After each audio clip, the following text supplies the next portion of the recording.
নমস্কার, দেখছেন কলকাতা টিভির সঙ্গে রয়েছে আমি স্বর্ণালী। শুরু করছি সংবাদ। সারাদিন শুরুতে যে খবরের দিকে নজর রাখছি, 21শে জুলাই শহরের যান চলাচল যান নিয়ন্ত্রণে তৎপর কলকাতা পুলিশ।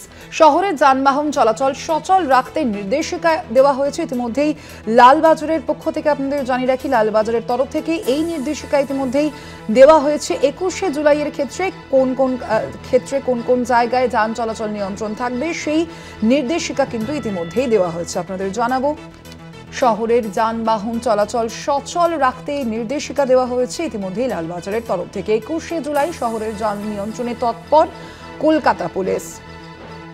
21শে জুলাইয়ের জন্য যান নিয়ন্ত্রণের জন্য পদক্ষেপ লালবাজারের তরফ থেকে। কলকাতা পুলিশ শহরের যানবাহন চলাচলে সচল রাখতে নির্দেশিকা ইতিমধ্যেই দেওয়া হয়েছে এবং 21শে জুলাই ভোর 4টে থেকে রাত 9টা পর্যন্ত শহরের বেশ কিছু রাস্তায় যান চলাচল নিয়ন্ত্রণ থাকবে বলে ইতিমধ্যেই জানা যাচ্ছে। আপনাদের জানিয়ে রাখি, সামনেই 21শে জুলাই এবং সেই দিনটিতে কিভাবে যান চলাচল নিয়ন্ত্রণ থাকবে, কোন কোন জায়গায় মূলত যান চলাচল নিয়ন্ত্রণ রাখা হবে সেই বিষয়টি সম্পর্কে ইতিমধ্যেই একটি নির্দেশিকা দেওয়া হয়েছে লালবাজারের তরফ থেকে।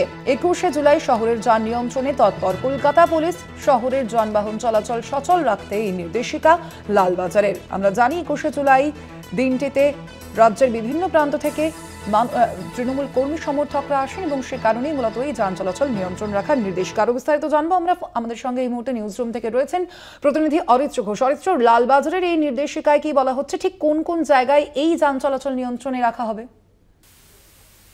দিন তারপরেই আগামী সোমবার শহরের প্রথম কাজের কর্মব্যস্ততার দিন। সেদিনই তৃণমূল কংগ্রেসের মেগা ইভেন্ট রয়েছে, শহীদ দিবস 21শে জুলাই। সেই 21শে জুলাইকে ঘিরে ইতিমধ্যেই আদালত থেকে বল ঠেলাঠেলি শুরু হয়েছে। আদালতের তরফ থেকে স্পষ্ট বলা হয়েছে, যান নিয়ন্ত্রণ এবং শহরের স্বাভাবিক জীবনযাত্রা বা জনযাত্রার দিকে নজর রাখতে হবে। তারপরেই কিন্তু কলকাতা পুলিশের তরফ থেকে যে নির্দেশিকা সামনে আসছে, লালবাজারের তরফ থেকে নির্দেশিকা, পুলিশ কমিশনার মনোজ ভার্মার স্বাক্ষর করা এই নির্দেশিকায় বেশ কিছু বিষয়ের উপর জোর দেওয়া হচ্ছে। কি বলা হচ্ছে এই নির্দেশিকায়? দেখো, লালবাজারের তরফ থেকে যেটা বলা হচ্ছে যে 21শে জুলাই যান নিয়ন্ত্রণ করা হবে শহরের একাধিক জায়গায়, একাধিক গুরুত্বপূর্ণ রাস্তায় যান নিয়ন্ত্রণ করা হবে। প্রয়োজন পড়লে ট্রাফিক পুলিশের কর্তব্যরত আধিকারিক যারা থাকবেন সেই রাস্তাগুলিতে আংশিক থেকে সম্পূর্ণ যান নিয়ন্ত্রণ করতে পারেন। নির্দেশিকা যেটা আমাদের হাতে আসছে, সেই নির্দেশিকায় সেটা স্পষ্ট লেখা রয়েছে যে 21শে জুলাই ভোর 4টে থেকে রাত্রি 9টা পর্যন্ত বেশ কিছু রাস্তায় যাত্রীবাহী যান চলাচল নিয়ন্ত্রণ করা হবে। এই রাস্তাগুলি খুব গুরুত্বপূর্ণ রাস্তা, যার মধ্যে রয়েছে আমা স্ট্রিট, উত্তর থেকে দক্ষিণমুখী অর্থাৎ নর্থ টু সাউথ বাউন্ডে যান চলাচল নিয়ন্ত্রণ করা হবে। একই সাথে রয়েছে বিধান সরণি, কেসি সেন স্ট্রিট থেকে বিবেকানন্দ রোড পর্যন্ত যান নিয়ন্ত্রণ। College street south to north অর্থাৎ দক্ষিণ থেকে উত্তরমুখী যান নিয়ন্ত্রণ করা হচ্ছে। ব্রাবন রোড উত্তর থেকে দক্ষিণে নর্থ টু সাউথ বাউন্ডে। স্ট্র্যান্ড রোড অন্যতম গুরুত্বপূর্ণ এবং শহরের ব্যস্ততম রাস্তা। স্ট্র্যান্ড রোডের হেয়ার স্ট্রিট থেকে রাজা উডমুন স্ট্রিট পর্যন্ত যান নিয়ন্ত্রণ করা হবে 21শে জুলাই। এছাড়াও থাকছে বিবি গাঙ্গুলি স্ট্রিট, পূর্ব থেকে পশ্চিম অর্থাৎ ইস্ট টু ওয়েস্ট বাউন্ডে ট্রাফিক মুভমেন্ট নিয়ন্ত্রণ করা হবে।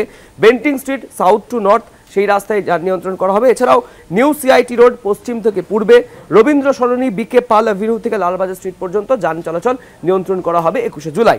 এছাড়াও যে নির্দেশিকা রয়েছে সেই নির্দেশিকায় স্পষ্টত জানানো হচ্ছে যে 21শে জুলাই ভোর 3টে থেকে রাত্রি 8টা পর্যন্ত শহরে পণ্যবাহী কোনো রকম গাড়ি ঢুকতে দেওয়া হবে না। শুধুমাত্র অত্যাবশ্যকীয় পণ্য, যার মধ্যে এলপিজি গ্যাস সিলিন্ডার রয়েছে, মাছ, মাংস বা কোনো রকম সবজি, সেই সমস্ত গাড়ি যেগুলি থাকবেন সেগুলি শহরে ঢোকার ক্ষেত্রে কোনো রকম বিধিনিষেধ থাকছে না, তবে সেগুলিও খুব সুষ্ঠুভাবে নিয়ন্ত্রণ করা হবে।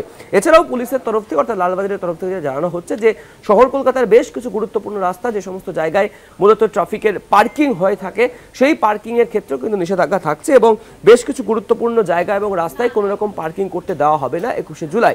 যার মধ্যে উল্লেখযোগ্য রয়েছে ভিক্টোরিয়া মেমোরিয়াল সংলগ্ন এলাকা, যার মধ্যে Hastings crossing, cathedral road, hospital road, lovers lane এবং ক্যাসুরিনা অ্যাভিনিউ। এই সমস্ত জায়গায় গাড়ি পার্কিং করার ক্ষেত্রে একাধিক বিধিনিষেধ থাকছে আগামী 21শে জুলাই। এছাড়াও লালবাজারের তরফ থেকে জানানো হচ্ছে যে ধর্মতলামুখী যে সমস্ত রাস্তা রয়েছে এবং যে সমস্ত রাস্তা দিয়ে মিছিল যাবে, যে রাস্তা ধরে, সেই সমস্ত রাস্তায় ট্রাম কিংবা অন্যান্য যানবাহনকে রাস্তার ধারে দাঁড়াতে দেওয়া হবে না। প্রয়োজন বুঝলে সাময়িকভাবে কলকাতা ট্রাফিক পুলিশের কর্তব্যরত আধিকারিক যারা রয়েছেন তারা আংশিক বা সম্পূর্ণ যান নিয়ন্ত্রণ করতে পারবেন 21শে জুলাইয়ের ক্ষেত্রে। সব মিলিয়ে আগামী সোমবার সপ্তাহের প্রথম কাজের দিন, সেই দিনেই কিন্তু তৃণমূল কংগ্রেসের এই মেগা ইভেন্ট রয়েছে। ইতিমধ্যেই কলকাতা হাইকোর্টের তরফ থেকে যাতে কোনো রকম অসুবিধা না হয় যানজটের কারণে সাধারণ মানুষের যাতে কোনো রকম অসুবিধা না হয় সেই বিষয়গুলির দিকে নজর দিতে বলা হয়েছে। তারপরেই কিন্তু কলকাতা পুলিশের তরফ থেকে কার্যত তৎপর রয়েছেন লালবাজারের আধিকারিকেরা, বিশেষ করে কলকাতা পুলিশের ট্রাফিক ডিপার্টমেন্ট, এবং আগামী 21শে জুলাই শহরের একাধিক জায়গায় একাধিক গুরুত্বপূর্ণ রাস্তায় কিন্তু যান নিয়ন্ত্রণে তৎপর কলকাতা পুলিশ, আর যে কারণেই জারি করা হয়েছে নির্দেশিকাও। একেবারে ধন্যবাদ তোমায় অরিত্র। আমরা কথা বলছিলাম, আমাদের সঙ্গে সরাসরি নিউজ রুম থেকে ছিলেন আমাদের প্রতিনিধি অরিত্র ঘোষ। 21শে জুলাই শহরের যান নিয়ন্ত্রণে এবার তৎপর পুলিশ, ইতিমধ্যেই জারি হলো একটি নির্দেশিকাও।